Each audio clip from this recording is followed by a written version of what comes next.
Bahasa Indonesia tumbuh dan berkembang dari bahasa Melayu yang sejak zaman dulu sudah dipergunakan sebagai bahasa perhubungan lingua franca, bukan hanya di Kepulauan Nusa Tenggara, melainkan hampir di seluruh Asia Tenggara. Bahasa Melayu mulai dipakai di kawasan Asia Tenggara sejak abad ke-7. Kedudukan bahasa Indonesia. Bahasa Indonesia mempunyai kedudukan yang sangat penting dalam kehidupan berbangsa dan negara. Dalam kehidupan berbangsa dan bernegara, bahasa Indonesia memiliki kedudukan sebagai bahasa nasional dan bahasa negara. Manfaat mempelajari bahasa Indonesia. 1. Menumbuhkan rasa cinta tanah air. Dengan belajar bahasa Indonesia, secara tidak langsung kita telah menghargai sejarah dan perjuangan para pahlawan dan meningkatkan cinta kita pada tanah air.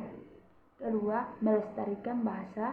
Dengan mempelajari bahasa Indonesia secara tidak langsung, kita sedang berupaya untuk melestarikan bahasa Indonesia. Ketiga, mempermudah komunikasi.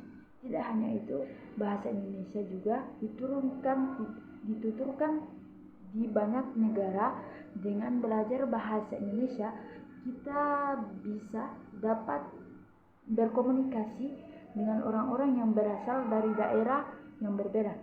4. Menambah wawasan dan pengetahuan. Manfaat belajar bahasa Indonesia juga dapat menambah wawasan dan pengetahuan. Alasannya sederhana. Sebagai besar sumber informasi dan ilmu pengetahuan, terutama karya tulis ilmiah, semuanya ditulis dengan bahasa Indonesia.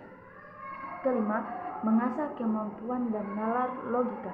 Ketika kita sedang membaca teks dalam bahasa Indonesia, kita secara tidak sadar sudah berupaya dan berusaha untuk memahami makna dari setiap kata dalam teks tersebut agar menyerap informasi dengan sempurna dan tidak salah paham.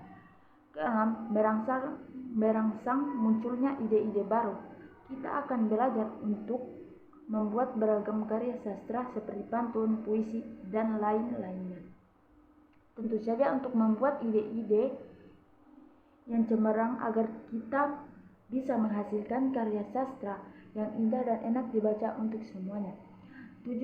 Membuat kepribadian. Dengan menggunakan bahasa Indonesia, kita dapat dihormati oleh orang lain karena mencerminkan sikap sopan dan santun. 8. Mengurangi rasa gugup. Keterampilan berbicara ini meliputi menyampaikan kembali informasi dan hasil bacaan secara lisan di depan umum. Biasanya disebut dengan public speaking. Mungkin dengan lancar ketika terlibat percakapan santai, mereka bisa belum belajar untuk berbicara di depan banyak orang yang belum tentu mereka kenal. Kepercayaan diri jelas yang mempengaruhi kelancaran dalam berbicara di depan umum. Ragam ilmiah bahasa Indonesia.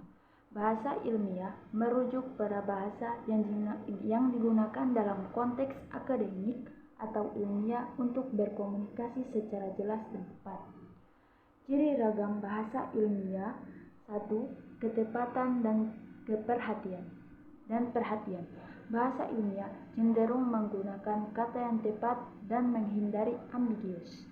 Kedua, gaya formal. Bahasa ilmiah umumnya bersifat formal dan menghindari ungkapan atau frasa yang terlalu informal. Ketiga, rujukan dan kutipan. Penting untuk mengacu pada sumber-sumber dan hasil penelitian sebelumnya dengan cara sesuai, termasuk penggunaan kutipan dan daftar pustaka.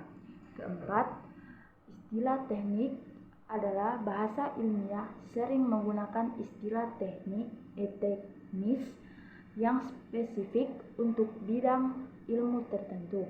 Kelima,